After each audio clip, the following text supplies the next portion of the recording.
ما کوشش وکړی په روشه کالم چې زه دلته مځکه پیدا کړم دلته یو سرکاري سکول جوړ کړم که څه هم په دې علاقه کې موږ سکولان جوړ کړل کم از کم 15 نوي سکولان په دا حلقه کې ستاسې شاوخوا نږدې ما سکولان بلډینګان جوړ کړي دي نن په هغه بلډینګانو کې کم از کم 10,000 بچیان الکان او انجونې په هغه بلډینګانو کې نن سبق وایي او سرکاري ماسټران مې ورته مقرر کړه هغه سبق ورته وایي د خان شهید عبدالصمد خان اڅکزي په نامه باندې موږ دلته نږدې د بوسه منډۍ سره د سټیچ لینک روډ دی د غلجي کالنۍ دلته موږ کالج جوړ کړی او د هغو څنګ ته مې 2 لایبرریانې جوړې کړې دي د هلکانو دپاره جلا لایبرري کتابتون دی او د انجونو دپاره جلا جوړ سوی دا مطلب یوازې زه د دې تعلیم خبره کوم چې په تېر دا 15-16 کاله کې موږ دا هڅه وکړه دا زیار مې وایستی او دا بلډینګان ودرېدل نن بچیان هلته تعلیم حاصلوي دغه رنګه د طب په شعبه کې موږ دلته په دې حلقه کې کم از کم 9 بیسک هیلث یونټان جوړ کړي چې په هغه کې 1-2 فعاله دي نور به انشاءالله د هغه دپاره نوکریانې منظوره سوي دي او هغه به انشاءالله نور به هم فعاله کېږي دارنګه چې کم نور ترقیاتي کارونه دي چې نن په بایپاس کې که تاسو یو پوخ سړک په دې حلقه کې یو پوخ سړک یا نالۍ وینئ دا هغه کارونه دي چې په تېر 15 کاله کې موږ وکړو نن تاسو وینئ دا ستاسو لوی بایپاس روډ دا د چالو باوړۍ څخه بیا تر سوی روډه پورې دا روډ ډبل روډ جوړ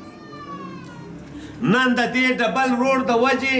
ستاسې دا علاقه لوی اهمیت واخیستی نن تاسې په کور کې ناست یاست ستاسې جایدادو قیمت واخیستی هغه مځکه تاسې یقین ومنئ چې چا په 10 روپۍ فوټ اخیستی و نن په هغه په 600 روپۍ باندې مځکه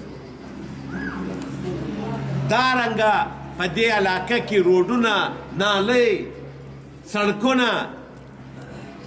2 ډیمه جوړ سو په دې علاقه کې کم از کم 80 واټر سپلای سکیمات ټوبیلان لکه ستاسې په کلي کې چې موږ ټوبیل والی دی دارنګه 80 نور ټوبیلان دلته ول سوي دي کم از کم 300 کلو ته موږ بجلۍ ورکړه د بجلۍ کمبې مې ورکړې ټرانسفارمران مې ورکړه دا د ترقۍ دا حلقه کې چې نن یو ترقي ده یو ژوند پیدا سو خلک را روان دي دلته کورونه جوړوي آبادۍ جوړوي دا په تېر 15 کاله کې دا موږ یو دم جمپ ووایي چې دا پښتونخوا ملي عوامي پارټۍ دلته کار وکړي د خلکو خدمت یې وکړي عزیزانو نن بیا په 2013 کې که څه هم داسې نادیده قوتونه وو چې هغه پښتونخوا ملي عوامي پارټۍ د هغه مشران د هغه د پارټۍ د پښتونخوا پارټۍ چیرمین محترم مشر هغه د اسمبلی څخه وایستی زموږ ملګري وایستل وجه دا وه چې هغه وایي چې دا پارټۍ خو د خلکو خدمت کوي د خلکو کار کوي خلکو ته روډونه نالۍ سکولان هسپتالونه ډیمونه ټرانسفارمران ورکوي د چمن څخه ونیسئ بیا پښین ضلع بیا دارنګه ولاړ سئ تاسې کله سیف الله ضلع بیا ژو بیا شیراني بیا موساخیل بیا بارکان بیا په کولو کې چې کوم زرکانه پراته دي بیا دوکۍ بیا ارنایي بیا زیارت